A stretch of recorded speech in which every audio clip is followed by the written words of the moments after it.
पास शब्द नहीं है व्यक्त करने के लिए। राम भगवान का बहुत बड़ा कृपा है मेरे ऊपर। आज राम भगवान के आशीर्वाद से ही मुझको निमंत्रणा मिला और मैं वहाँ अपने नंगे आँखों से पूरा देखने जा रही हूँ, पूरा साक्ष्य बन रही हूँ। तो ये मेरे लिए बहुत ही सौभाग्य की विषय है। बहुत सारे ऋषि मुनियों ने हमारे ये प्रयागराज के धरती में आके तप किए, हवन किए, यज्ञ किया। तो इतनी पवित्र ये इसको अब हम इतने छोटे समय पे हम इसको विस्तृत रूप से बता नहीं सकते क्योंकि हम नमस्कार दर्शकों, मैं हूं रमेश पटेल। आप देख रहे हैं पब्लिश लाइव प्रयागराज। दोस्तों, आपको बताना चाहेंगे कि इसमें पूरे भारतवर्ष का जो माहौल है, जो वातावरण है, पूरी तरह से राम राग में विलीन हो चुका है। यानी कि हर तरफ प्रभु श्री राम की चर्चाएं हो रही हैं। 22 जनवरी को देश के प्रधानमंत्री नरेंद्र मोदी द्वारा राम जन्मभूमि अयोध्या में प्राण प्रतिष्ठा का आयोजन किया गया है। ऐसी स्थिति में देश के तमाम कोने कोने से लोग वहां पहुंचने के उत्सुक हैं। इसलिए हम इस समय प्रयागराज में हमारे साथ बात करने के लिए किन्नर समाज के महामंडलेश्वर माता कौशल्या गिरी जी हैं। आइए हमसे जानने का प्रयास करते हैं कि आखिरकार जो अयोध्या में प्रभु राम के जन्मभूमि पर प्राण प्रतिष्ठान हो रहा है और क्या इन्हें आमंत्रित किया गया है। जी माता जी। जी जय श्री महाकाल। सबसे पहले तो आपको बहुत बहुत धन्यवाद और जी। मेरा आशीर्वाद है बेटा। और जितने भी आपके फॉलोवर हैं उन सभी को मेरा आशीर्वाद है। और हम यही कहना चाहती हूँ कि ये बहुत बड़ी क्षण है हम लोग के लिए। हम लोग सनातनी के लिए ये बहुत ही बड़ी चीज़ है क्योंकि 500 बरस से हमारे राम लाला एक टेंट एक झोपड़ी में थे।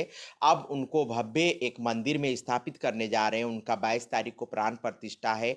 तो उसका मुझको निमंत्रणा कार्ड मिला है, देख जी। लीजिए, है ना। जी। तो ये बहुत ही ये सौभाग्य के विषय है कि मुझे इस निमंत्रणा कार्ड मिला है और हम राम लाला जी का प्राण प्रतिष्ठा के साक्ष्य बनने जा रही हूँ। उनको अपने नंगे आँखों से हम देख रही हूँ कि उनका देखूंगी कि उनका प्राण प्रतिष्ठा कैसे हो रहे हैं। तो मैं सबसे पहले हमारे जितने भी देशवासी हो चाहे विदेश के आपके चैनल के माध्यम से ये कहना चाहती हूँ कि 22 तारीख का जो प्राण प्रतिष्ठा होने जा रही है हमारे भगवान राम लाला जी का, तो आप सभी को ढेर सारा बधाई है, शुभकामना है। और आप सभी से यही अनुरोध करूंगी कि 22 तारीख को यदि आपके पास निमंत्रणा कार्ड आया तो कोई बात नहीं, नहीं आया तो ज़रूर उस दिन अपने घर में दीप जलाइए, दीपावली जैसा माहौल बनाइए और बहुत ही धूमधाम से उस दिन को मनाइए ताकि देश विदेश तक इस क्षण इस पल का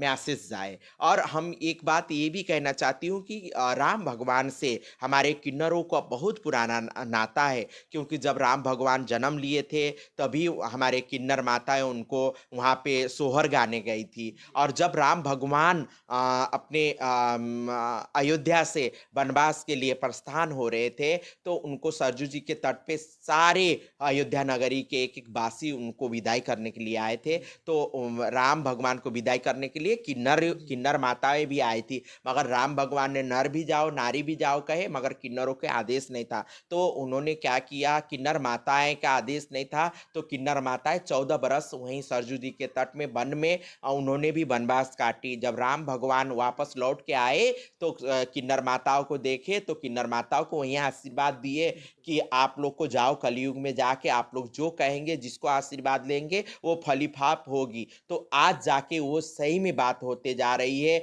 आज मैं सौभाग्यशाली हूँ, पूरा भारतवर्ष में हम एक ही किन्नर हूँ कि हमको ये कार्ड मिला है, निमंत्रणा कार्ड मिला है मेरे। और पूरा किन्नर समाज के तरफ से हमारे एसएसपी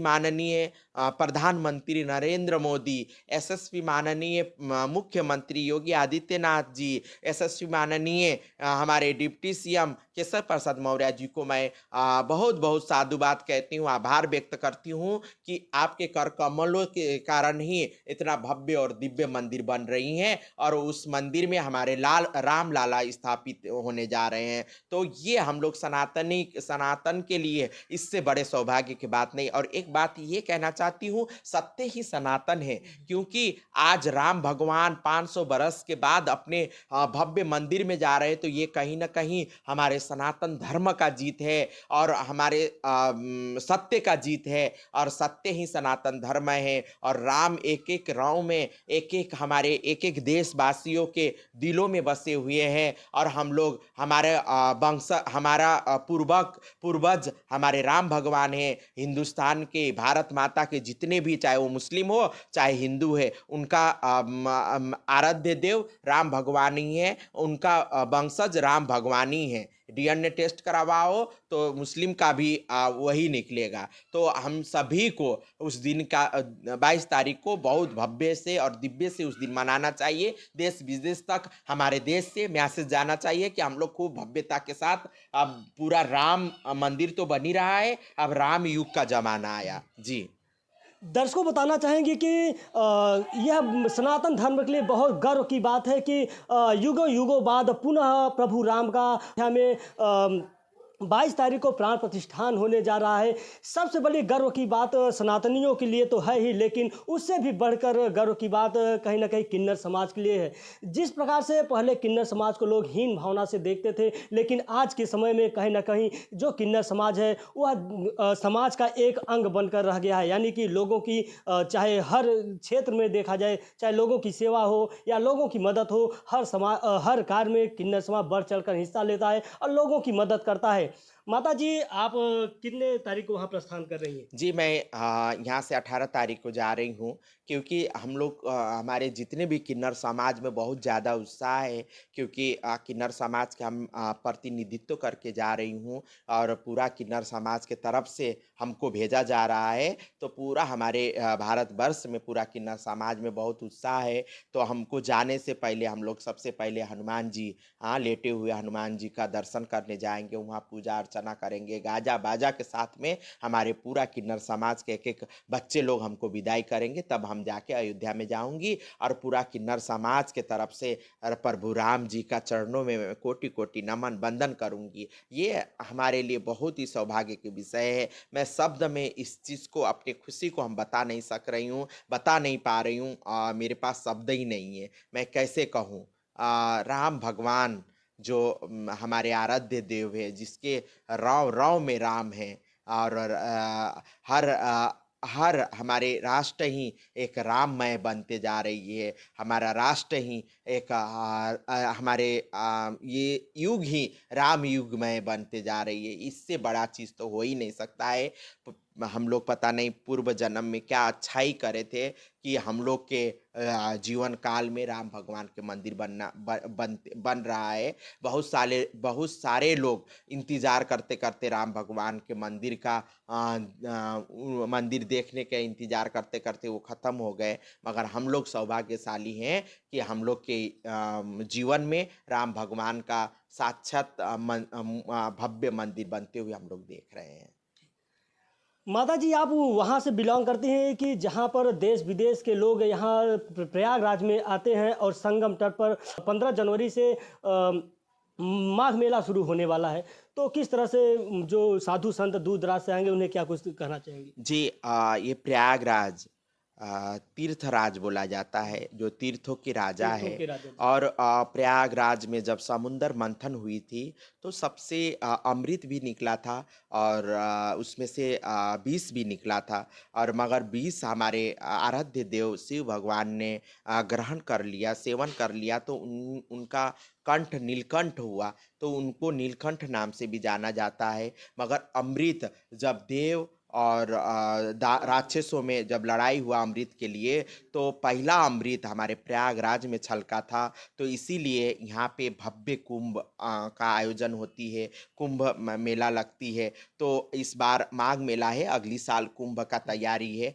तो मगर इस बार भी मिनी कुंभ के तरह इसको माघ मेला को सजाया गया है, और समय के अभाव है, तो हम थोड़ी सी ही शब्द में हम बताना चाहती हूँ कि ये ऋषि मुनियों का तपोभूमि है। ठीक है, हमारे महर्षि वाल्मीकि जी का ये भूमि है, इतना पवित्र भूमि है, जहाँ पे तीनों गंगा, जमुना, सरस्वती माता का समागम स्थल है, जहाँ पे बोलते हैं कि सरस्वती माने विद्या और जमुना माता माने शक्ति का और गंगा माता माने आस्था के। ये तीनों का ये समागम है, ये नदी का समागम नहीं है, ये तीनों आस्था और सरस्वती माता विद्या और ये शक्ति का, ये तीनों का समागम है। यहाँ से कोई भी चीज़ यहीं से प्रचार होती थी, चाहे वो राजनीति में हो, चाहे सनातन में हो, वो यहीं से ही बन के जाता था। तो ये ऐसा पवित्र भूमि है। इस भूमि का वर्णन जितना भी कहो, इस भूमि का महिमा जितना भी कहो कम है। तो ऐसे ये भूमि स्थल है। तो यहाँ पे माघ मेला होने जा रही है। तो माघ मेले में हम लोग जितने भी हमारे 33 कोटि देवी देवता गंगा जी में उतर जाते हैं। तो यदि कोई भी माघ मेले में आके यदि स्नान करते हैं तो उनका पूरा पाप धुल जाती है, उनका पूर्ण मोक्ष मिलती है। यदि हमारे गंगा जी के तट पे क्या बोलते हो कल्पवास जो करता है 1.25 महीना, एक भी बालू का क्या बोलते हो बालू का एक भी रण क्षण जो हमारे शरीर में लिपट जाती है तो हमारा शरीर धन्य हो जाती है। ऐसा ये स्थल है। तो इसीलिए इसका महिमा बहुत अपरंपार है। हम शब्द में छोटी सा मैं नहीं बता सकती हूँ। तो मैं यही से कहती हूँ कि ये प्रयाग नगरी है ना, और तीर्थों के राज प्रयागराज है। तो आप लोग आइए माघ मेले में और सनातन धर्म का हम लोग सनातनी हैं, सनातन धर्म का खूब प्रचार करें, सनातन धर्म का खूब मजबूत करें, देश विदेश तक हमारे सनातनी बने और हमारे राष्ट्र हिंदू राष्ट्र बने।